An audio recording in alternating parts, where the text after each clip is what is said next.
तो देखिए, जगदलपुर पहुंच चुके हैं केंद्रीय गृह मंत्री अमित शाह। अमित शाह ने मां दंतेश्वरी मंदिर में पूजा अर्चना की। मुरिया दरबार में भी शामिल हुए अमित शाह।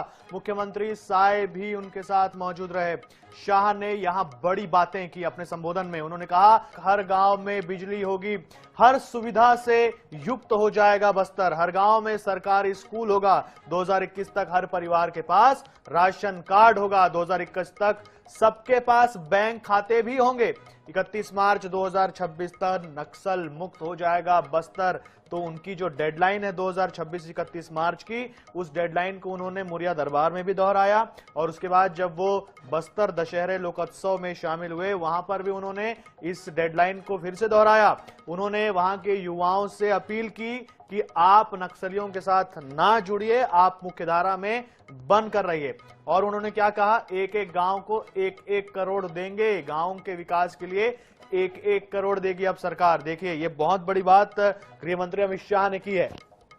बिल्कुल, तो केंद्रीय गृह मंत्री अमित शाह का बस्तर दौरा, और यहां पर उन्होंने मां के दरबार में पहुंचकर आरती की और इसके साथ ही बस्तर समेत छत्तीसगढ़ के युवाओं को कई अहम बातें कही। बस्तर दशहरा पोस्ट कार्ड का खुद गृह मंत्री ने विमोचन किया और बताया कि 2031 तक सबके पास बैंक खाते होंगे। उन्होंने ये भी बताया कि 31 मार्च 2026 तक छत्तीसगढ़ नक्सल मुक्त हो जाएगा, जिसके बाद से विकास की रफ्तार बढ़ेगी।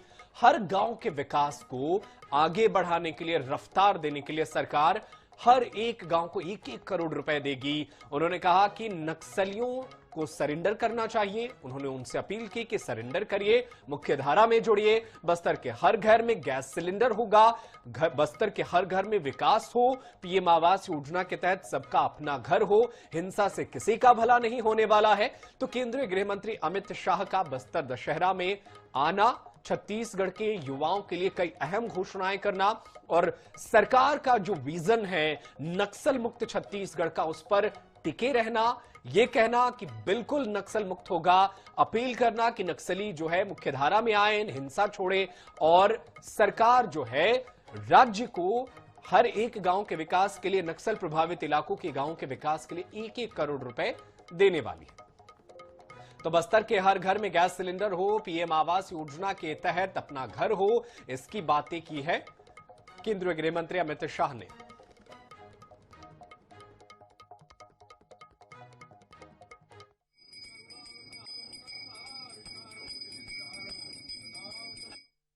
सरकार दशहरा मना रही है।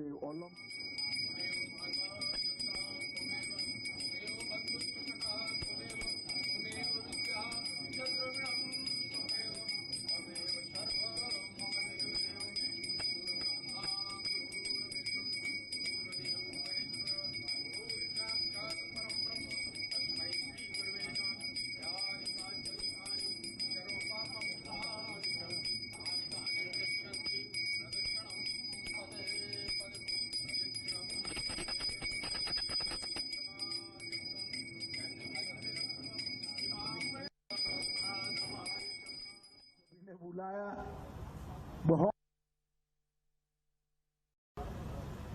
बस्तर के अंदर वातावरण बदलने के लिए सरकार दशहरा मना रही है, ओलंपिक मना रही है, पांडु महोत्सव मना रही है। ये सारी चीजें हमारे बस्तर की संस्कृति को जीवित करने की, और मेरा आप सभी से आग्रह है, करबद्ध निवेदन है कि आप सभी नक्सलवाद को उखाड़ फेंकने के अभियान के साथ जुड़िए, अपने गांव को नक्सलवाद से मुक्त करिए और गांव के विकास के लिए 1 करोड़ रुपया आपको छत्तीसगढ़ शासन देगा, इसका उपयोग गांव के विकास के लिए।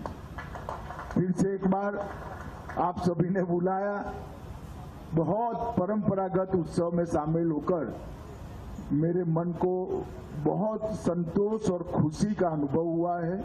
मां दंतेश्वरी का दर्शन भी हुआ, राजा साहब के घर पर भी जाकर आया, और सबसे बड़ी बात, सभी चालकी मां जी का दर्शन करने का, एक साथ सुंदर फेंटा लगाए हुए आप सभी को मिलने का दर्शन हुआ। आप सभी का हृदय पूर्वक बहुत बहुत धन्यवाद। मैं आप सभी को करबद्ध निवेदन करने आया हूं। हमारे गांवों को नक्सलवाद से मुक्त करा दीजिए। हिंसा से किसी का भला नहीं है। सभी लोग मुख्य धारा में आए और अब कम से कम कोई नया बच्चा, कोई नया युवा युवती नक्सलवाद के साथ जुड़े नहीं, इसकी जिम्मेदारी आप सबने।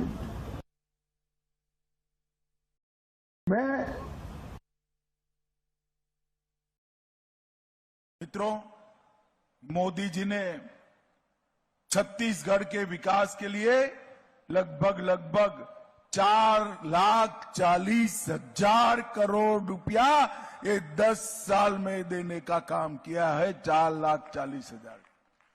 और छत्तीसगढ़ का विकास दिन दूनी रात चौगुनी आगे बढ़ रहा है। उद्योग आ रहा है, शिक्षा के संस्थान आ रहे हैं, स्वास्थ्य के संस्थान आ रहे हैं और हमारे लघु उद्योगों को भी बढ़ावा देने का काम हो रहा है। आज दशहरा महोत्सव के इस शुभ अवसर पर स्वदेशी मेला लगाया है, तब मैं सभी आदिवासी भाइयों बहनों को कहना चाहता हूं, आपके युवाओं को, आपके गांव के युवाओं को हथियार डालने के लिए समझाइए। वो हथियार डाल दे, मेन स्ट्रीम में आए और बस्तर के विकास के अंदर सहभागी बने। और कुछ लोग वार्ता की बात करते हैं।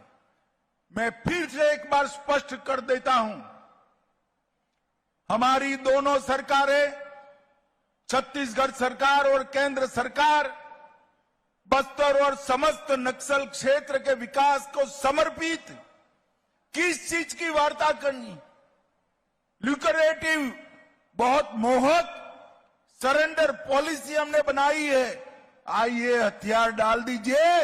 हथियार लेकर बस्तर की शांति को अगर आपने छिन्न विछिन्न करने का काम किया तो हमारी सशस्त्र फौजें, हमारे सशस्त्र सीआरपीएफ, छत्तीसगढ़ पुलिस मिलकर इसका जवाब देंगे।